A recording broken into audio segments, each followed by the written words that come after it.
Hi എല്ലാവർക്കും വിഷ്ണുശാലിനിയുടെ മറ്റൊരു മനോഹരമായ എപ്പിസോഡ് റിവ്യൂയിലേക്ക് സ്വാഗതം. വിഷ്ണു പറയുകയാണ്, എടുക്ക്, അല്ലെങ്കിൽ വേറെ ഉണ്ട് പാക്കറ്റും. സുസ്മിത അത് കേട്ട് ദേഷ്യപ്പെട്ട് പറയുകയാണ്, എനിക്ക് വേണ്ട, ഇത് മതി. മധുരം കൂടുതൽ കഴിച്ചാലേ തല ചുറ്റും. നിനക്ക് തല ചുറ്റാൻ പോകുന്നതേ ഉള്ളടി, ദേ ഇങ്ങനെ ചുറ്റി ചുറ്റി എന്നും പറഞ്ഞ് കറങ്ങി കാണിക്കുകയാണ് വിഷ്ണു. ചുറ്റി ചുറ്റി നീ പണ്ടാരമടങ്ങും. അല്ല, നീ വാങ്ങിച്ച പുത്തൻ കാർ എവിടെ? ഞാൻ വരുമ്പോൾ മുറ്റത്തൊക്കെ നോക്കിയല്ലോ, അവിടെ കണ്ടില്ലല്ലോ. എവിടെ എവിടെയെന്നും പറഞ്ഞ് സുസ്മിതയെ കളിയാക്കുകയാണ് വിഷ്ണു. ഇപ്പോ 11 ലക്ഷം അടിക്കുമെന്ന് പറഞ്ഞ് ഫുഡ് കോമ്പറ്റീഷന് പോയ ആളാണ്. തിരിച്ചു വന്നപ്പോൾ പട്ടിച്ചന്തയ്ക്ക് പോയതുപോലെ എന്നൊക്കെ പറഞ്ഞ് ചിരിക്കുകയാണ് വിഷ്ണു. ഇതൊക്കെ കണ്ട് ചിരിക്കുകയാണ് പ്രീതി. കഷ്ടം എന്നൊക്കെ പറഞ്ഞ് വിഷ്ണു കളിയാക്കുമ്പോൾ വിഷ്ണു ഏട്ടാന്ന് വിളിക്കുകയാണ് സുസ്മിത. ഡേ കണ്ടില്ലേ, എലിമിനേഷനിലെ സുസ്മിത എന്ന പേര് അമ്മ അനൗൺസ്മെന്റ് ചെയ്തപ്പോൾ ഏതാണ്ട് ഇതുപോലൊക്കെ ഇരുന്നു. കുറച്ചുകൂടി രക്തപ്രസാദം കുറവായിരുന്നോ എന്ന് സംശയം. അന്നേരം പിണങ്ങി മാറി നിൽക്കുകയാണ് സുസ്മിത. എടി പ്രീതി, നീ കാണണമായിരുന്നു, വലിയ കോമഡിയായിരുന്നു. അത് കേട്ട് സുസ്മിത പറയാണ്, ഇതിൽ പറയാൻ അത്ര വലിയ കാര്യമൊന്നും ഇല്ല. അന്തസ്സായിട്ട് പൊരുതി തന്നെയാണ് ഞാൻ തോറ്റത്. ഇത്രയും വലിയ കോമ്പറ്റീഷനിൽ ഫൈനൽ റൗണ്ടിൽ എത്തുക എന്ന് പറയുന്നത് ചില്ലറ കാര്യമൊന്നും അല്ല. ചിരിച്ചുകൊണ്ട് വിഷ്ണു പറയുകയാണ്, അതെ അതെ, അത് മനസ്സിലായി. എടി പൊട്ടിക്കാളേ, അതിന്റെ രഹസ്യം എന്താണെന്ന് നിനക്കിതുവരെ മനസ്സിലായില്ലെങ്കിൽ നീ ഒരു വേസ്റ്റ് ആണ്. എടി, നിന്റെ കൈപുണ്യം മനസ്സിലാക്കിയിട്ട് ആദ്യ റൗണ്ടിൽ തന്നെ അമ്മ ആഹാരം ടേസ്റ്റ് ചെയ്ത് നോക്കിയിട്ട് നിന്നെ മടലെടുത്ത് അടിച്ച് ഓടിക്കേണ്ടതായിരുന്നു. മനസ്സിലായോ? അപ്പോഴേ നിനക്ക് സമ്മാനം തരില്ല എന്ന് നിശ്ചയിച്ചെങ്കിലും നിനക്ക് സങ്കടമാവുമല്ലോ എന്ന് കരുതിയാണ് അവസാന റൗണ്ട് വരെ നിന്നോട്ടെ എന്ന് വച്ചത്. അതിന് നിന്റെ പാചകത്തിന്റെ മഹത്വം കൊണ്ടല്ല, നിനക്ക് കൂട്ടുനിന്ന ജയയും പിള്ളച്ചേട്ടന്റെ മോളെയും കൂടി ആലോചിച്ചിട്ടാണ്. എടി, നേരെ ചൊവ്വെ ഒരു ചമ്മന്തി അരയ്ക്കാൻ അറിയാത്തവളെയാണ് എന്റെ തലയിൽ കെട്ടിവെക്കുന്നതെന്ന് അമ്മയ്ക്ക് നന്നായിട്ട് അറിയാം. എന്റെ ജീവിതം നരകമാക്കാനേ നിന്നെ കൊണ്ട് കഴിയൂ, അത് നീ മനസ്സിലാക്കിക്കോ. നീ ഉണ്ടാക്കുന്നത് തിന്ന് വയറിന് അസുഖം പിടിച്ച് നരകിച്ച് നരകിച്ച് ചാവും ഞാൻ, അറിയുമോ? ഇത് കേട്ട് കരഞ്ഞുകൊണ്ട് താഴേക്ക് ഓടുകയാണ് സുസ്മിത.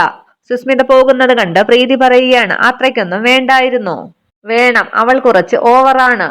ഇപ്പോ അമ്മയുടെ അടുത്ത് കംപ്ലൈന്റ് പോകാൻ സാധ്യതയുണ്ട്. വിഷ്ണുവേട്ടന് നന്നായിട്ട് കിട്ടും. അത് കേട്ട് വിഷ്ണു പറയുകയാണ്, ഏയ്, ഫുഡ് കോമ്പറ്റീഷന്റെ കാര്യമായതുകൊണ്ട് അവൾ പരാതിപ്പെടാൻ അമ്മയുടെ അടുത്ത് പോകില്ല. അത് മാത്രമല്ല, ഫുഡ് കോമ്പറ്റീഷന് തോറ്റത് കൊണ്ട് ഇനി കുറച്ചു നാളത്തേക്ക് അമ്മയ്ക്ക് മുഖം കൊടുക്കാനും മടിക്കും. അതല്ലേടി ഞാൻ കുറച്ച് കയറ്റി അടിച്ചത്, ഫൈനൽ റൗണ്ട് വരെ അമ്മ നിർത്തിയത് അതിനാണെന്നൊക്കെ. അവള് കുടുംബശ്രീ ശാരദയോട് മത്സരിക്കാൻ പോയിരിക്കുന്നു എന്നൊക്കെ പറഞ്ഞ് വീണ്ടും കളിയാക്കുകയാണ് സുസ്മിതയെ വിഷ്ണു. ഇതൊക്കെ കണ്ട് പ്രീതി ചോദിക്കുകയാണ്, ശാരദാമ്മയോട് മത്സരിച്ചതാണോ അതോ ശാലിനിയോട് മത്സരിച്ചതാണോ ഏട്ടന്റെ പ്രശ്നം? അന്നേരം ചിരിച്ച് നാണം വന്ന് വിഷ്ണു ലഡു എടുത്ത് പ്രീതിയുടെ വായിൽ വെച്ച് കൊടുത്തിട്ട് പറയുകയാണ്, നീ കുറച്ച് മധുരം കഴിച്ചേ. പ്രീതി പറയുകയാണ്, ഈയിടെയായിട്ട് ചേട്ടന് കുറച്ച് മധുരമൊക്കെ കൂടുന്നുണ്ട്. വീണ്ടും വീണ്ടും അടിച്ചാൽ പാറയും പിളരും എന്നൊരു പറച്ചിലുണ്ട്. ഇതിപ്പോ കിട്ടുന്ന അവസരം മുഴുവൻ വിഷ്ണുവേട്ടൻ അവളെ ഇൻസൾട്ട് ചെയ്യുന്നതാണ് ഞാൻ കാണുന്നത്. അപമാനം അതിന്റെ മൂർധന്യത്തിലെത്തിയാൽ ആർക്കായാലും അത് പകയായിട്ട് മാറും. പെൺപക കാര്യമാക്കരുത് വിഷ്ണുവേട്ട. അത് കളി കാര്യമായാൽ അനുഭവിക്കാൻ പോകുന്നത് വിഷ്ണുവേട്ടനും ശാലിനിയും ആയിരിക്കും. അറിഞ്ഞുകൊണ്ട് ആപത്തിനെടുത്ത് തലയിൽ വെക്കണോ? വിഷ്ണുവേട്ടൻ തന്നെ ആലോചിക്കുക. പിന്നീട് പ്രീതി പറഞ്ഞ കാര്യങ്ങൾ ആലോചിക്കുകയാണ് വിഷ്ണു. പിന്നീട് കാണിക്കുന്നത് രാജേശ്വരിയെ ഫോൺ വിളിക്കുന്ന ശാരദാമ്മയാണ്. ഗോപാലകൃഷ്ണന്റെ ഫോണിലാണ് ശാരദ വിളിക്കുന്നത്. ബെല്ല് കേട്ട് ആരും എടുക്കാഞ്ഞപ്പോൾ രാജേശ്വരി വന്ന് നോക്കുകയാണ്. ശാരദയോ എന്ന് പറയുമ്പോൾ ഫോൺ കട്ടാവുകയാണ്. ഇവളെന്തിനാ ഗോപാലേട്ടനെ വിളിക്കുന്നത്? പഴയ ഭാര്യയുമായിട്ട് എന്തോ രഹസ്യ ഇടപാട് ഉണ്ടെന്നാണ് തോന്നുന്നത്. ഈയിടെയായിട്ട് അങ്ങോട്ടാണ് ചായ്വ് മുഴുവൻ. അതെന്ന് അറിഞ്ഞേ പറ്റൂ. അന്നേരം കുളിക്കുന്ന ഗോപാലകൃഷ്ണന്റെ ഡോറിൽ തട്ടി വിളിക്കുകയാണ് രാജേശ്വരി. അതെ, ഫോണ് കുറെ നേരമായിട്ട് കിടന്ന് ബെല്ലടിക്കുന്നു. അകത്ത് നിന്ന് ഗോപാലകൃഷ്ണൻ പറയുകയാണ്, ആരാണെന്ന് നോക്ക്. രാജേശ്വരി പറയുകയാണ്, ഏയ്, ഞാനൊന്നും നോക്കിയില്ല. നിങ്ങൾ വന്നങ്ങ് എടുത്താൽ മതി, എന്നാൽ ഞാനങ്ങോട്ട് പോകുവാണ്. അത്രയും പറഞ്ഞ് റൂമിന് പുറത്ത് മറഞ്ഞു നിൽക്കുകയാണ് രാജേശ്വരി.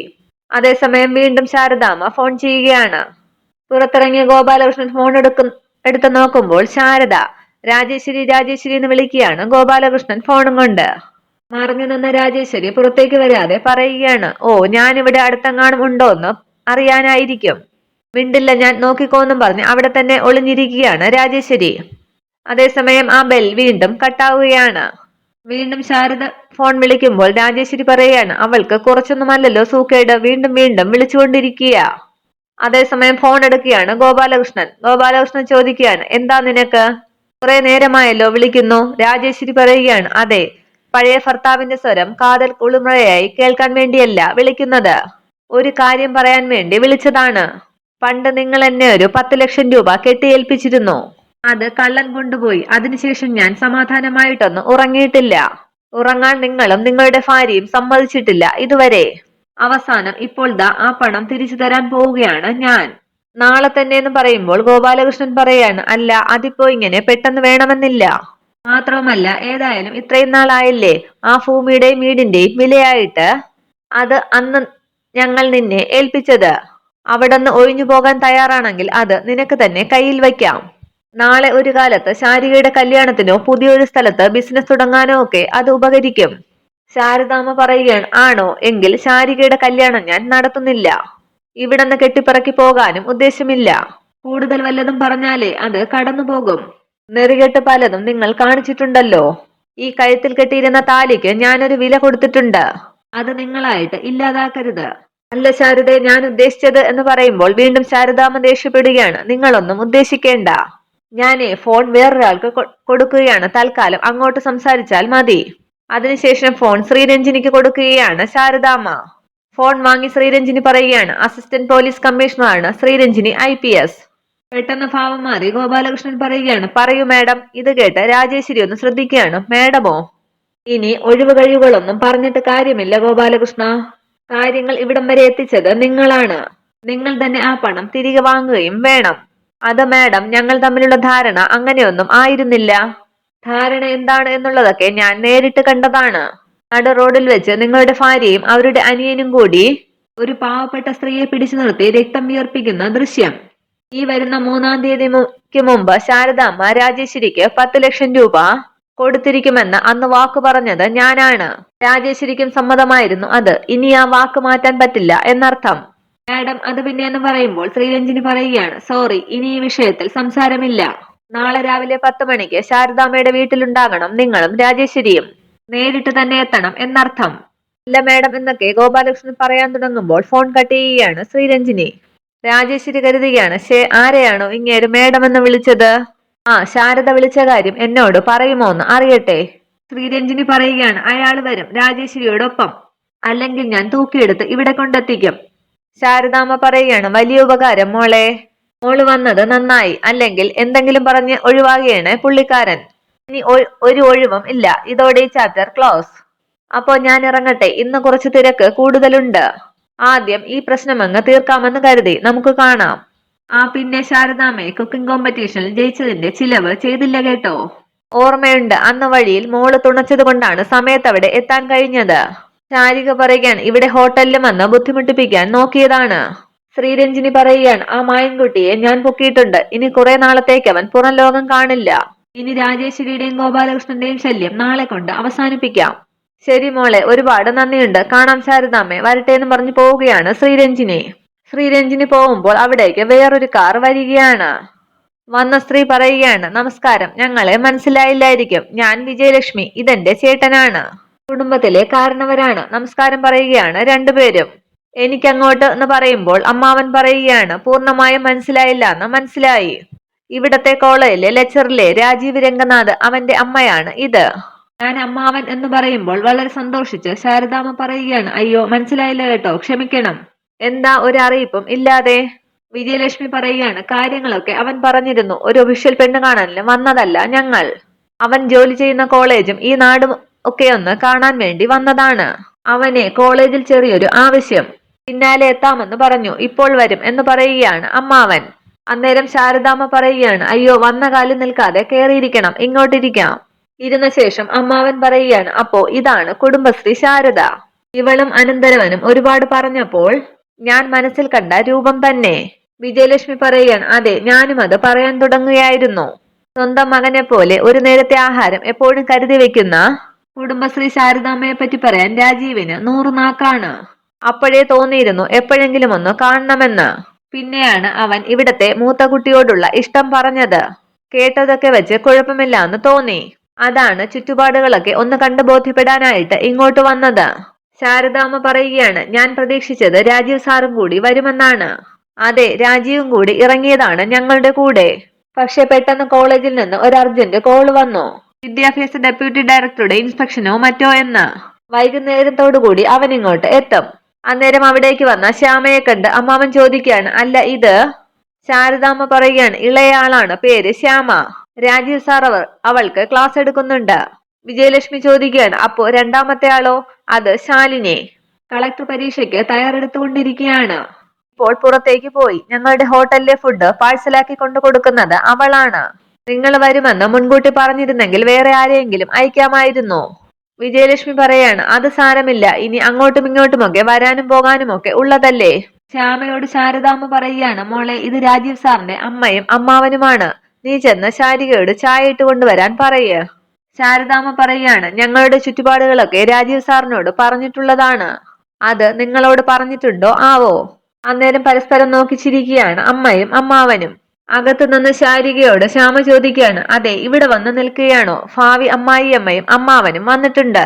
ചായ ഇട്ട് കൊണ്ടുവരണം. ശാരിക ചോദിക്കുകയാണ്, ഭാവി അമ്മായിയമ്മയും അമ്മാവനുമോ? അതെ, രാജീവ് സാറിന്റെ അമ്മയും അമ്മാവനും. ലക്ഷണം വെച്ച് ചെറിയൊരു പെണ്ണുകാണൽ ചടങ്ങിന്റെ മണമടിക്കുന്നുണ്ട്. വല്യേച്ചിയോട് ചായ ഇട്ടുകൊണ്ട് ചെല്ലാൻ പറഞ്ഞു അമ്മ. മധുരമൊട്ടും കുറയ്ക്കേണ്ട. സാറിന്റെ ബന്ധുക്കളോടുള്ള മണിയടി ഇപ്പോഴേ തുടങ്ങിക്കോ. ഒന്ന് പോടി എവിടെ നിന്നും പറഞ്ഞ് ചായ ഇടാനായി പോവുകയാണ് ശാരിക. വിജയലക്ഷ്മി ചോദിക്കുകയാണ്, ശാരദാമ്മ, ഇത് ഏത് കാലത്താണ് ഈ ജീവിക്കുന്നത്? അച്ഛൻ കൈപിടിച്ചു കൊടുത്തില്ല എന്ന് കരുതി പെൺമക്കളുടെ വിവാഹം നടക്കില്ലേ ഈ ലോകത്ത്? അതൊക്കെ പണ്ടാണ്. അച്ഛന് വേണമെങ്കിൽ വരാം. നാളെ എന്റെ കല്യാണം ആണെന്നും പറഞ്ഞ് സ്വന്തം വെഡിങ് കാർഡ് കൊടുക്കുന്നവരാണ് ഇപ്പോഴത്തെ പിള്ളേർ. അപ്പോഴാണ് ശാരികയുടെ അച്ഛന്റെ കാര്യം പറഞ്ഞുള്ള ടെൻഷൻ. അമ്മാവൻ പറയുകയാണ്, പഴയ ആചാരങ്ങളിലും മാമൂലുകളിലൊന്നും മുറുകെ പിടിക്കുന്ന ആളുകളല്ല ഞങ്ങൾ ശാരദാമ്മേ. ആചാരങ്ങളും വിശ്വാസങ്ങളും ഒക്കെ വേണം, പക്ഷെ അത് മനുഷ്യന്റെ നന്മയ്ക്കും സമൂഹത്തിന്റെ വളർച്ചയ്ക്കും വേണ്ടിയായിരിക്കണം എന്ന് മാത്രം. അല്ലെങ്കിൽ തന്നെ നിങ്ങളുടെ ഭർത്താവിന് വേറൊരു പെണ്ണിനെ കണ്ട് ഭ്രമം തോന്നി കല്യാണം കഴിച്ചതിന് ഈ കുട്ടികൾ എന്തു പിഴച്ചു? സത്യം പറഞ്ഞാൽ ഇങ്ങനത്തെ സ്വഭാവമുള്ള അയാളെ ഒരു പരിചയക്കാരൻ എന്നുള്ള നിലയിൽ പോലും നമ്മുടെ കുട്ടികളുടെ കല്യാണം ക്ഷണിക്കരുത് എന്നാണ് എന്റെ അഭിപ്രായം. ജനിപ്പിച്ചാൽ മാത്രം അച്ഛനാകുമോ? ഇല്ല. ആ വിളിപ്പേരിന് ഒരു അർഹതയുണ്ടാവണം, അതാണ് വേണ്ടത്. അതേസമയം ചായയുമായി വരികയാണ് ശാരിക. കൂടെ ശ്യാമയുമുണ്ട്. ശാരദാമ്മ പറയുകയാണ്, ഇതാണ് എന്റെ മൂത്തമോൾ ശാരിക. കൊടുക്കുമോളെ എന്ന് പറയുമ്പോൾ രണ്ടുപേർക്കും ചായ കൊടുക്കുകയാണ് ശാരിക. വിജയലക്ഷ്മി പറയുകയാണ്, നോക്ക് കൃഷ്ണൻകുട്ടി ചേട്ടാ, നല്ല ലക്ഷണമുള്ള കുട്ടി. അതേസമയം ശാരികയെ ശ്രദ്ധിച്ച് ചാടി എഴുന്നേൽക്കുകയാണ് അമ്മാവൻ. അതിനുശേഷം ദേഷ്യപ്പെട്ട് ചോദിക്കുകയാണ്, ഇവളാണോ കുട്ടി? എന്താ കൃഷ്ണൻകുട്ടി ചേട്ടാ എന്ന് വിജയലക്ഷ്മി ചോദിക്കുമ്പോൾ കൃഷ്ണൻകുട്ടി പറയുകയാണ്, വാ വിജയലക്ഷ്മി, നമുക്ക് ഈ ബന്ധം ശരിയാകില്ല. അത് കേട്ട് ആകെ അന്തം വിടുകയാണ് ശാരദാമ്മയും ശാരികയും ശ്യാമയും. അന്നേരം ബോബന്റെ വീട്ടിൽ വെച്ച് കൃഷ്ണൻകുട്ടിയെ കണ്ട കാര്യം ആലോചിക്കുകയാണ് ശാരിക. വാ എന്ന് പറഞ്ഞ് കൃഷ്ണൻകുട്ടി ഇറങ്ങാൻ തുടങ്ങുമ്പോൾ ഗ്ലാസ് ശാരദാമ്മയുടെ കയ്യിൽ കൊടുത്തിട്ട് വിജയലക്ഷ്മി പുറകെ പോവുകയാണ്. എന്നിട്ട് ചോദിക്കുകയാണ്, എന്താ കൃഷ്ണൻകുട്ടി ചേട്ടാ, കാര്യം പറയ്. അതൊക്കെ നമുക്ക് പിന്നീട് സംസാരിക്കാം, തൽക്കാലം നമുക്ക് ഇവിടെ നിന്നങ്ങ് ഇറങ്ങാം. സോറി ശാരദാമ്മ, ഇങ്ങനെ ഒരു ബന്ധം ആലോചിച്ചിട്ടില്ല എന്ന് കരുതിയാൽ മതി. വിജയലക്ഷ്മിയും പറയുകയാണ്, അതെ, ചേട്ടൻ പറഞ്ഞതിൽ എന്തെങ്കിലും കാര്യമുണ്ടാകും. ശരി ശാരദാമ്മ, ഞങ്ങൾ ഇറങ്ങുകയെന്ന് പറയുമ്പോൾ ശാരദാമ്മ പറയുകയാണ്, ഒന്ന് നിൽക്കണം, ഒന്ന് ചോദിക്കട്ടെ. ഇത്രയും ദൂരം യാത്ര ചെയ്തു വന്നിട്ടിപ്പോൾ ഈ ബന്ധം വേണ്ടാന്ന് പറയാൻ എന്താ കാരണമെന്ന് അറിയണം, അല്ലെങ്കിൽ അത് മോശമാണ്. അന്നേരം കൃഷ്ണൻകുട്ടി പറയുകയാണ്, എന്ത് മോശം? ഒരു ബന്ധം വേണ്ടാന്ന് പറയാൻ പല കാരണങ്ങളും ഉണ്ടാകും ശാരദാമ്മേ. എപ്പോഴും ആലോചിക്കുന്നതെല്ലാം നടക്കണമെന്നില്ലല്ലോ. അല്ല, അങ്ങനെ ഒരു ഉഴപ്പൻ മറുപടി പറഞ്ഞിട്ട് പോകാൻ പറ്റില്ല ചേട്ടാ. കുട്ടിയെ കാണുന്നത് വരെ നിങ്ങൾക്കൊരു കുഴപ്പവും ഉണ്ടായിരുന്നില്ലല്ലോ. അതാണ് എന്റെ പ്രശ്നം. എന്താ? എന്റെ കുട്ടി എന്തെങ്കിലും തെറ്റ് ചെയ്തോ? ചെയ്തെങ്കിൽ എന്ത് തെറ്റ്? ഒരമ്മയുടെ മനസ്സിലേക്ക് തീ വാരിയിട്ടിട്ടാണ് നിങ്ങൾ നിൽക്കുന്നതെന്ന് മറക്കരുത്. കൃഷ്ണൻകുട്ടി പറയുകയാണ്, എന്നൊക്കെ പറഞ്ഞാൽ ഞാനും കാര്യങ്ങൾ തുറന്നങ്ങ് സംസാരിക്കുന്ന കൂട്ടത്തിൽ തന്നെയാണ്. പക്ഷേ ഒരമ്മയുടെ മുഖത്ത് നോക്കി അത് പറയാൻ ബുദ്ധിമുട്ടുണ്ട് എന്ന് കരുതിയാൽ മതി. കുട്ടിയെ കാണാൻ പാടില്ലാത്ത ഒരിടത്ത് വെച്ച് ഞാൻ കണ്ടു. അത് തന്നെയാണ് പ്രശ്നം. ആകെ പരിഭ്രമിച്ചു നിൽക്കുകയാണ് ശാരിക. ശാരദാമ്മ ചോദിക്കുകയാണ്, കാണാൻ പാടില്ലാത്തടത്ത് വെച്ച് കണ്ടുവന്നോ? എന്ന് വെച്ചാൽ അതെവിടെയാന്നൊന്നു പറയണം ചേട്ടാ. കൃഷ്ണൻകുട്ടി പറയുകയാണ്, ബോബൻ ജോൺ എന്ന് പറയുന്ന ഒരു റാസ്കലുണ്ട് ഈ നാട്ടിൽ. കോടീശ്വരനാണെങ്കിലും തികഞ്ഞ സ്ത്രീലമ്പടനാണ്. അയാളുടെ കമ്പനിയിൽ കാണാൻ കൊള്ളാവുന്ന പെണ്ണുങ്ങൾക്ക് ജോലി കൊടുക്കൂ. അവരെയൊക്കെ എങ്ങനെയെങ്കിലും കറക്കി തിരിച്ച് അയാൾ തന്റെ കിടപ്പറയിൽ എത്തിക്കും. അല്ലാത്തവർക്ക് നേരെ ഭീഷണിയും ബലപ്രയോഗവുമാണ്.